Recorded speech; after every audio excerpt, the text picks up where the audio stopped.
Hello everybody, welcome to Totally Table. My name is Shaggy, and today I'm going over my top 10 heavy games of all time. This is a huge area of board gaming, and honestly, I only interact with a small, tiny part of it. I don't play heavy economic games like 18xx, I don't play simulation style games, or miniatures games, or war games.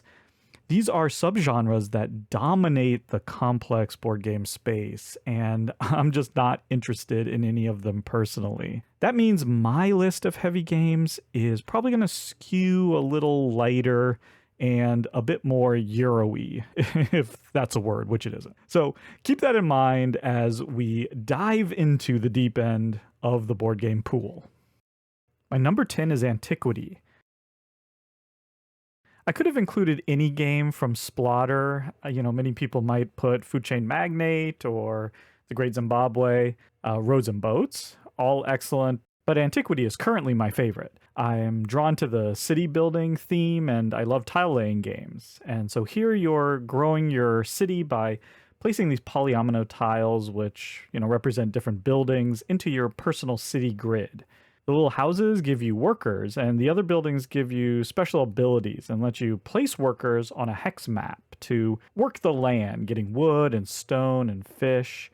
And as you're doing all this stuff, you generate pollution, which is, destroying the land all around you at an ever increasing rate, which forces you to go explore the land, right? Expand across the map where you'll inevitably bump into other players and start butting heads.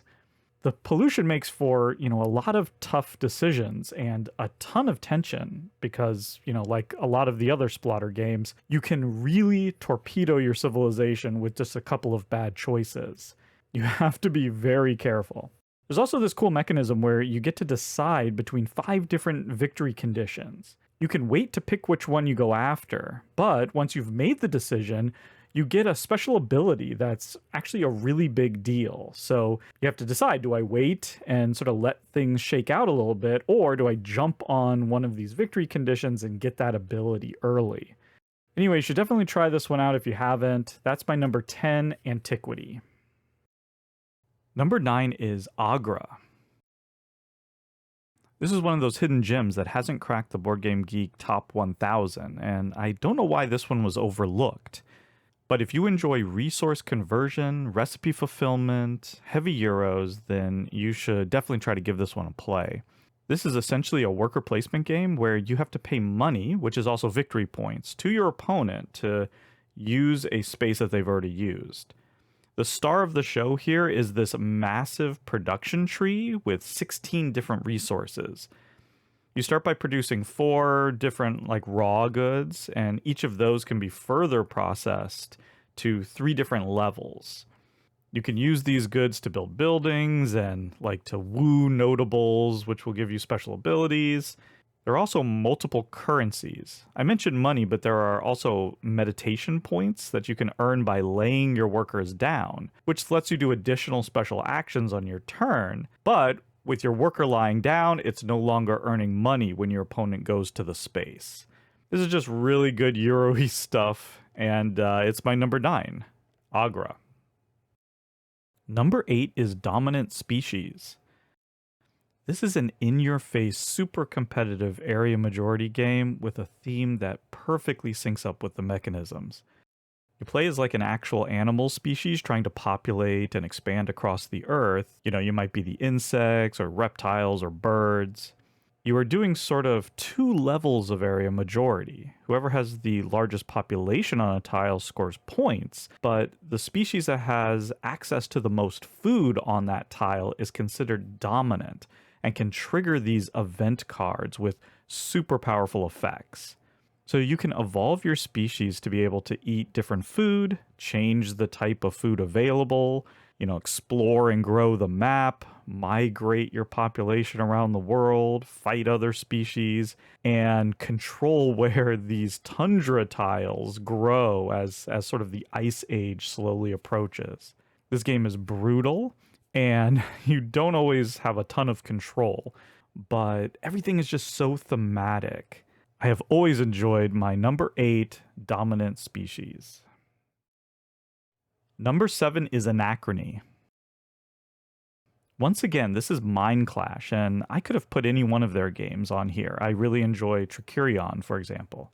But Anachrony takes the top spot because of its wonderful post-apocalyptic theme, or pre- and post-apocalyptic theme, which comes alive with all this very evocative, stunning artwork, and these awesome mech minis, if you happen to have those.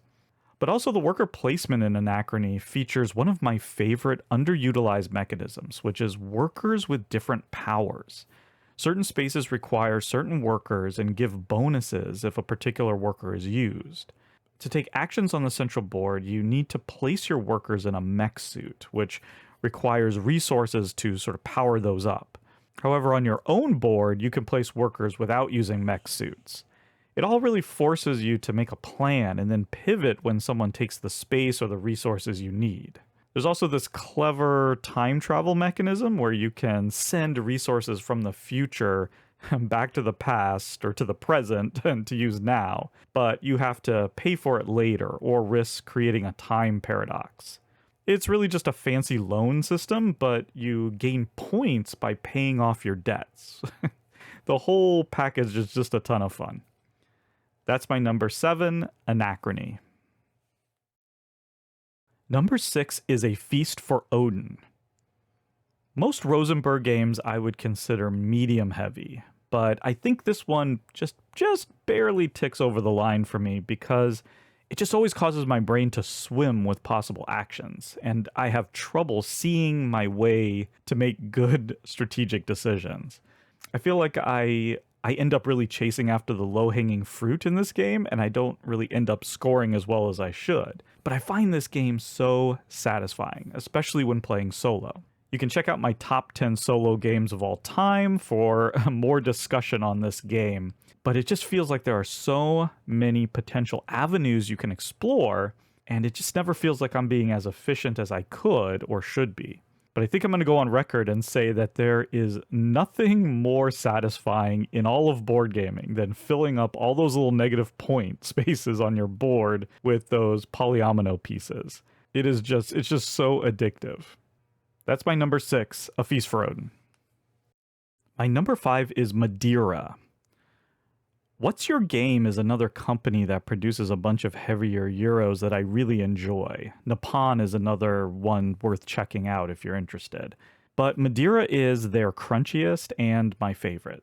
I've talked about this game actually on another list, my top 10 games you can play for free on Board Game Arena. Go check that list out if you want to learn more about this game.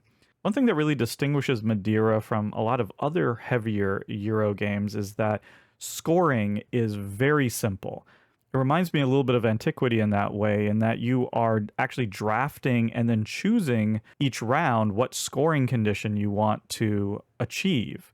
And it's something that's very simple and straightforward. And so you're never in the dark about sort of how to score. A lot of heavier games obscure exactly how you need to go about scoring, or you score in a million different ways and it's hard to figure out which one is the best. Here, you have one very specific way of scoring. The difficult part is, maneuvering through the mechanisms of the game in order to score well. And I really like that about this game. I think that makes for a very approachable heavy game. So if you're willing to put in a little bit of work, this is one that I think could appeal to maybe a wider range of people. It's definitely a brain burner, but one that I super enjoy. That's number 5, Madeira. My number 4 is Gloomhaven. This is another game on my top 10 solo games of all time, so please check out that list for more.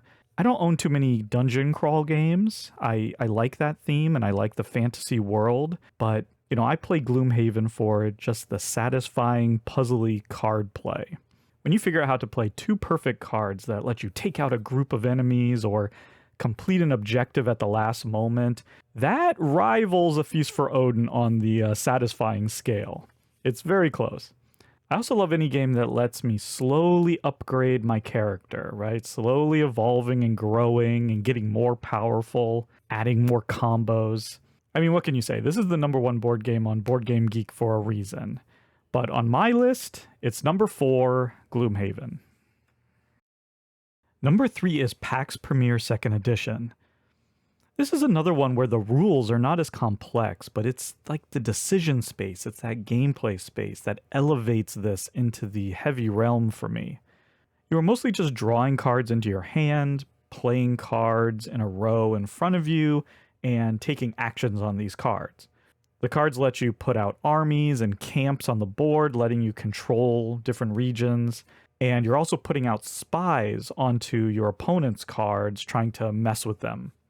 In the game, you play as like a tribal leader, but you are always aligned with one of the 3 different superpowers, and you can switch alliances. So you're always trying to manipulate things to put yourself into a scoring position when one of the scoring cards is revealed and triggered.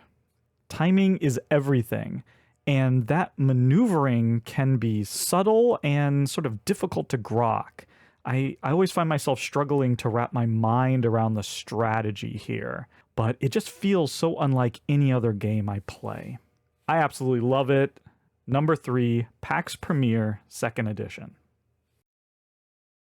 Number 2 is a giant cheat. It is Vital Lacerda games. Just any one of them. Please direct your hate mail to totallytabledgaming.gmail.com. Look, I didn't want this whole list to just be Lacerda games, so I've decided to group them all together here. But to make up for this blatant cheating, I am going to do a separate list where I rank all of the Lacerda games, and I go into a lot more detail about each one. For now, I'll speak generally and briefly about his style, because I do think of his games as kind of a subgenre. You know, many times I'll decide that I want to play a Lacerda game before I even decide which one I want to play. The same way you might, feel like playing a co-op or a dexterity game or something. I think that's because most, if not all of his games, have a simple central action selection mechanism that almost functions like a little mini game or a mini puzzle, right at the heart of the game. Right now I'm showing Kanban EV, and that's a great example of what I'm talking about. Here you have these 10 worker placement spaces that correspond to 5 different departments that each have sort of a slate of actions that you can take. And these worker placement spots are resolved from top to bottom. So everyone sort of resolves their actions, then lays their worker down. After everyone has laid their workers down, you then go back to the top, you stand your worker up, and now you get to move to a different department. But, just like any other worker placement game, you can't move where someone else already is. So that's the thing, you're constantly maneuvering and dancing and getting in each other's way. It's absolutely brilliant and incredibly satisfying, and that's true of sort of all of his games. At their heart, they're pretty simple, and then he adds all this stuff around it, which adds great theme and very interesting, difficult decisions. For now, I'm just making my number 2 all of Vital Lacerda's games, and my number 1 is Through the Ages: A New Story of Civilization. I'm showing you the Steam version of the game here because this hasn't hit my real table in a very long time. Hopefully it will soon. But also, this is the best board game app ever made. The digital version is a great way to learn the game, and the AI opponents are definitely challenging enough, at least for me. There's also a version on Board Game Arena that you can play completely for free. Now, we've already established that I love civilization building as a theme. These games generally tend to be, dudes on a map affairs. Well, this game throws the map away completely and replaces it with a long row of cards that players are drafting on their turn.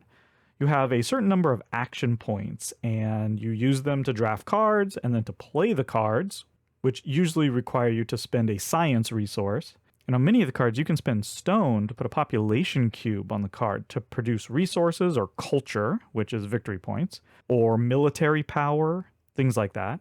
You also have these leader cards that give you special powers and wonders of the world that you can build. You have to worry about the happiness of your citizens. There's a lot going on. And as you progress through the ages, the cards become more and more powerful, and you get this real sense of progression. There are a handful of games that I consider to be masterpieces, and this is definitely one of them. an absolute must-play game, and my #1 complex game of all time through the ages. And there you go. That is my list of my favorite heavy games. I want to make it clear that if these games aren't for you, if you're not interested in investing the time and mental energy into these complex games, then that is totally understandable. These games are not for everyone. You should play what gives you the most joy. But also, don't be afraid or intimidated by these games either. You might be surprised how much you like the brain burn, especially once you get over the steep learning curve. Until next time, thank you so much for watching, and goodbye.